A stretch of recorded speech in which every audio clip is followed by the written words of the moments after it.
Hello friends, इस lecture में हम reference formulas, audit formulas, defined name कैसे डिफाइन करना है, प्रोटेक्ट वर्कबुक एंड वर्कशीट हमने देख लिया था, उसने एक बार रिवीजन करते इस लेक्चर में आप रेफरेंस फार्मूला क्या होता है और ऑडिट फार्मूला क्या होता है, डिफाइंड नेम किस तरीके से किए जाते हैं वो हम इस लेक्चर में देख लेंगे। फर्स्ट तो रेफरेंस फार्मूला, रेफरेंस हमने देख लिए तो पहले एक लेक्चर में कि रेफरेंस वर्सेस एब्सोल्यूट क्या होता है। रेफरेंस मीन्स कॉल को क्या करना है, जिस सेल में हमने उसको प्रोटेक्ट किया उसी को क्या करना है, रेफरेंस देना नीचे ऑटोमेटिकली, जो कि चेंज हो जाता है, इसको और देना रेफरेंस। एब्सोल्यूट क्या है, जो कि फिक्स है, जिसके अंदर चेंजेस कुछ भी नहीं होता है, इसको बोला जाता है एब्सोल्यूट फार्मूला। अभी reference, call reference as an essential for the creating the dynamic formulas in Excel. They allow you to link the formula to the specific cells, so that when to sell the changes, the formula related to the automatically updated. इसमें क्या होता है sorry इसमें क्या होता है, आपके जो भी फार्मूलाज है उस फार्मूला को चेंज किया जाता है। रेफरेंस मींस जैसे मैंने ड्रैग कर दिया ऑटोमेटिकली फार्मूला चेंज होगा। इसको और देना relevant, type of the cell relevant. First है रिलेवेंट रेफरेंस, आपको रिलेवेंट रेफरेंस यूज करना है, means which are a default type of the reference adjust automatically when the formula is copied or moved to the different cell.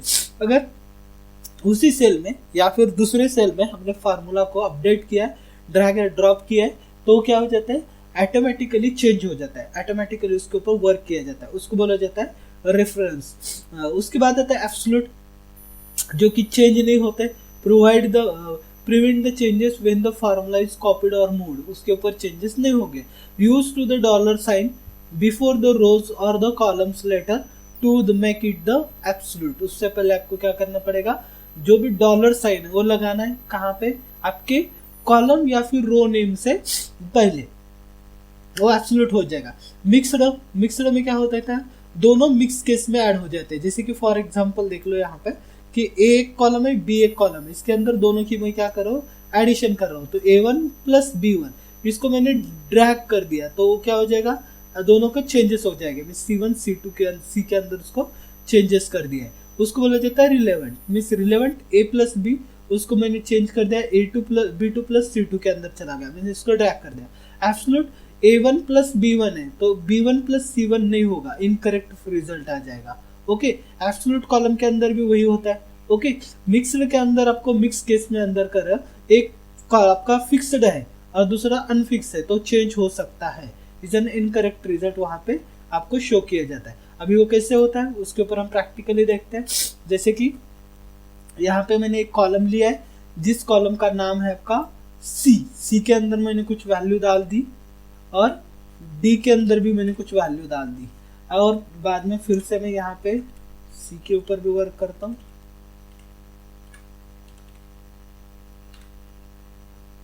Okay, ये values मैंने कुछ यहाँ पे paste कर दिया।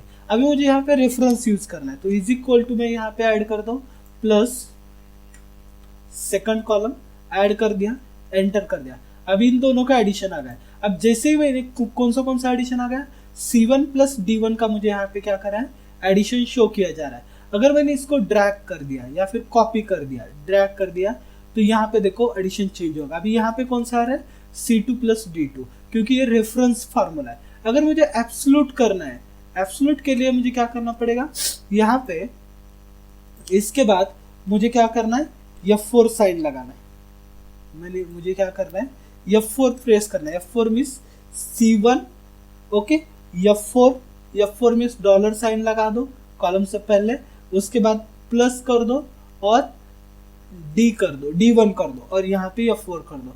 ये चेंज नहीं होगा, जो आपने ड्रैग किया है तो भी आपको आंसर क्या आ जाएगा, वही आंसर आपको यहाँ पे शो किया जाएगा। मैंने कॉपी किया, पेस्ट किया तो भी वही आंसर आ जाएगा, मूव किया तो वही आंसर, क्योंकि आंसर इनकरेक्ट है। C1 प्लस D1 का ही आंसर मुझे यहाँ पे शो कर रहा है। इसको और देना एब्सोल्यूट फार्मूला। अगर मिक्स केस में लगाना है तो मिक्स केस में किस तरीके से लगाते हैं, इज इक्वल टू, यहाँ पे मैं यूज करता हूँ इज इक्वल टू, ओके, इसका एडिशन करना है तो इसको मैं फिक्स कर देता हूँ, प्लस मुझे क्या करना है, इसको मैं फिक्स नहीं करता। ओके, तो आंसर आ गया मेरा 104। मीन्स एडिशन किसकी होगी, C2 और D2 की एडिशन हो गई। लेकिन अगर मैंने यहाँ पे ड्रैग कर दिया, ड्रैग करने के बाद यहाँ पे देखो एडिशन क्या आ रही है, वही आ रही है, एडिशन आ रही है, ओके 1 आ रही है, वही एडिशन। यहाँ पे भी देख लो कौन सी आ रही है, C2 प्लस D3, C2 इसकी 59 45 प्लस 59, इन दोनों की एडिशन क्या हो रही है यहाँ पे शो कर रही है। मीन्स ये चेंज होगा, मुझे क्या ऐड होना चाहिए था यहाँ पे, C3 ऐड होना चाहिए था, लेकिन C3 ऐड नहीं हुआ क्योंकि मैंने C2 को फिक्स किया है, एब्सोल्यूट किया है, रेफरेंस नहीं दिया उसका, तो उसकी वजह से C2 प्लस D3 की एडिशन मुझे यहाँ पे क्या की जा रही है, शो की जा रही है। इसका अर्थ है ना reference and relevant formula. Next formula जाते हैं आपकी, इज ना ऑडिट फार्मूला। ऑडिट फार्मूले के अंदर हम trace the product president percentages, show the arrows from the column that the formula is depends on, column किसके ऊपर डिपेंड है, उसके ऊपर trace dependency, arrow is on cells depend on the formula, कौन से फार्मूला के ऊपर डिपेंड है, show formulas, display all the formulas in the worksheet instead of there the result, इस रिजल्ट के साइड को शो करना है, इवैल्यूएट करना है, step through the calculation the formula showing the intermediated result, आपके इंटरमीडिएटेड रिजल्ट जो है उसके ऊपर उसको शो किया जाता है। बाद में नेक्स्ट आता है defining the name. Defining name के अंदर सेलेक्ट करना है पर्टिकुलर कॉलम को और रो को या फिर रेंज को, उसको हम नेम प्रोवाइड कर सकते हैं। जैसे कि यहाँ पे ये जो है इसको ऑर्डर नेम कॉलम, यहाँ पे हमें जो भी नेम देना है वो नेम दे सकते हैं। जैसे कि मैंने इसको सेलेक्ट कर दिया, अभी यहाँ पे मुझे नेम देना है ऐड नाम का, ये मैंने नेम सेट कर दिया ऐड नाम का। अब जैसे मैंने इन दोनों को सिलेक्ट कर दिया है तो इसका नाम आ जाएगा ऐड, क्योंकि मैंने यहाँ पे क्या किया, उसका नेम सेटअप किया है। तो इसको ऑर्डर नेम कॉलम, रेंज को सेलेक्ट कर दो, बॉक्स को सेलेक्ट कर दो, एंटायर टेबल को सेलेक्ट कर दो, वो पूरा के पूरा आपको उसके ऊपर नेम आप प्रोवाइड कर सकते हो। सेल्स वगैरह जो है उसका नेम अगर आपको अगर प्रोवाइड करना है तो कर सकते हो। बाद में प्रोटेक्टिंग वर्कशीट, प्रोटेक्टिंग सेल्स, ये हमने देख लिया था, उसको प्रोटेक्ट कैसे करना है।